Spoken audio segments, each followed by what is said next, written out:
Bonjour à tous et bienvenue dans notre compte-rendu matinal. Alors hier, il y a eu une frayeur à peu près en milieu de séance sur le marché américain, tout simplement parce qu'il y a eu des retentissements de bombes ou de missiles ou d'antimissiles ou d'antibombes, bref, à Téhéran. Ça a explosé et les marchés ont d'un seul coup pris peur en se disant ça y est, c'est la fin de la trêve. En réalité, ce n'était pas le cas et oui, nous avons eu un discours de Monsieur Trump que vous avez sans doute tous suivi. Un discours qui vient dire qu'en réalité, bah, écoutez, il a le temps et qu'il est toujours aussi fier de lui. Il estime qu'après tout, cette guerre n'est pas si longue que ça si l'on compare à ce qui s'est passé au Vietnam ou dans d'autres conflits. Donc bref, il attend, il continue son blocage et puis il espère que le fruit mûr va tomber. Nous verrons bien s'il a raison ou pas, mais visiblement, là encore, les marchés américains semblent le croire, semblent bien vouloir le suivre. Sur le CAC 40 hier, c'était du mieux, un gros mieux, mais il faut rappeler qu'il y a eu deux séances consécutives de baisse, donc il y avait ce qu'on appelle un rebond technique. Toute la question, on va le voir, c'est de savoir si le marché français est prêt à confirmer ou non cette reprise. Alors commençons immédiatement avec notre CAC 40.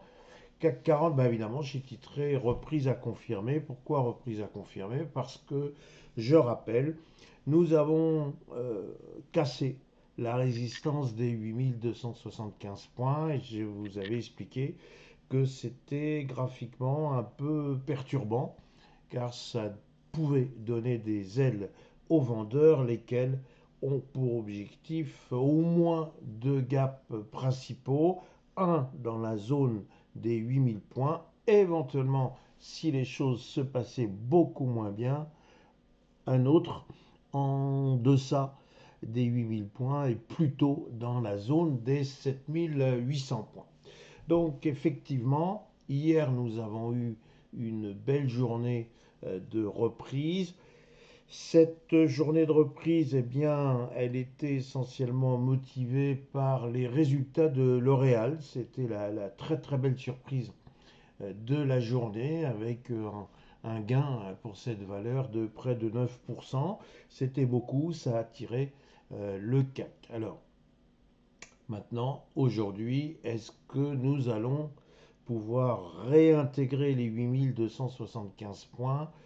C'est à notre sens pas tout à fait certain et je reste pour ma part extrêmement prudent tant qu'on n'a pas refranchi cette résistance des 8275 points. Alors certes, hier, il n'y a pas eu de catastrophe sur le marché américain, comme je venais de vous le dire.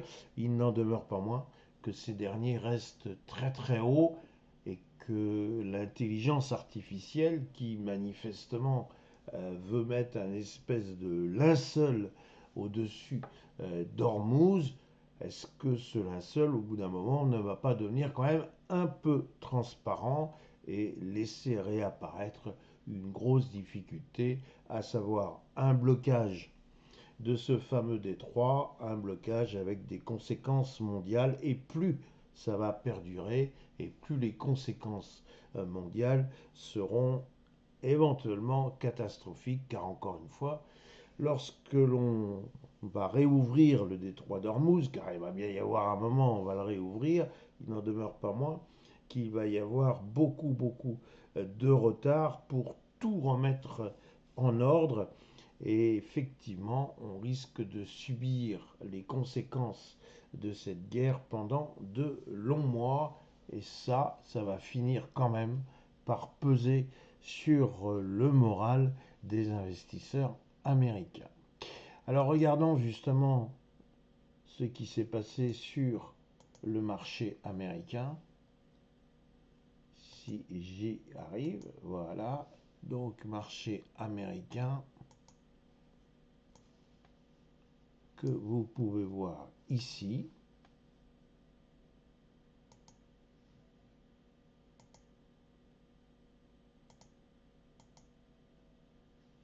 Voilà, pardon pour ces petites manœuvres. Donc j'ai titré pour le S&P 500 qu'il y avait eu une frayeur. Encore une fois, je viens de vous l'expliquer. C'est effectivement ce qui s'est passé en pleine séance avec des bombardements euh, en plein milieu de Téhéran et donc ça a fait peur à tout le monde. On est assis sur une poudrière, c'est le moins que l'on puisse dire. Et est-ce que, encore une fois, il ne va pas y avoir une prise en compte de tous ces désordres, le mot est faible, par le S&P 500? Ce que vous pouvez constater, c'est que nous avons une résistance en formation dans la zone des 7150 points et ça fait quand même plusieurs séances où on se maintient sous cette résistance, on n'arrive pas à la passer. Donc ma conclusion, vous la voyez bien avec moi, je crois qu'elle est limpide. Tant maintenant qu'on ne dépasse pas les 7150 points, c'est peut-être pas la peine de se précipiter pour effectuer des acquisitions. Donc il suffit d'un rien, on l'a bien compris avec ce qui s'est passé hier, pour que d'un seul coup, les vendeurs arrivent en masse.